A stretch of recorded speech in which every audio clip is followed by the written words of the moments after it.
When you think about the ultimate hunter in the mountains, your mind probably goes straight to the golden eagle.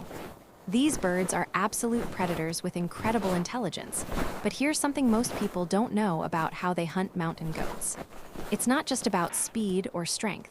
It's about understanding the geometry of the mountain itself. Mountain goats are famous for their impossible climbing abilities.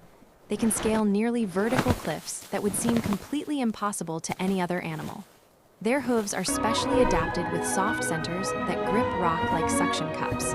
Goats can reach heights and angles that nothing else can match. So how does an eagle, a flying predator, take down an animal that can literally climb anywhere? The answer lies in a hunting strategy that's absolutely brilliant. Eagles have learned to use the mountain's own physics against the goat. Here's how it works. When an eagle spots a mountain goat, it doesn't immediately dive. Instead, it positions itself higher than the goat's current location. This is crucial because it takes away the goat's natural escape route, which is always upward. Mountain goats rely on one simple rule for survival: climb higher. When danger approaches, they instinctively move up the cliff face, trusting their incredible grip and balance to keep them safe from ground predators. But eagles understand this deeply. They've evolved a hunting technique that turns the goat's greatest strength into a fatal weakness. The eagle will circle higher and higher, always maintaining an elevation advantage over the goat. As it does this, the goat becomes increasingly nervous and agitated. The goat watches the shadow of the eagle moving above it, getting closer, moving along the cliff face. The goat's panic rises because it realizes that its primary escape route, going upward, is now blocked. Then, at the perfect moment, the eagle dives. But here's the genius part. The eagle doesn't attack from above in a vertical dive. Instead, it comes in at an angle, using the cliff face itself as part of its attack. The goat, cornered with nowhere higher to climb, must now make a split-second decision. It can either stay still and risk being struck while clinging to the rock, or it must jump or scramble sideways along the cliff face. Most goats choose to move, and this is where the eagle's strategy becomes devastating. Moving sideways on a nearly vertical cliff is far less stable than moving upward. The goat loses the perfect grip it would have if climbing straight up.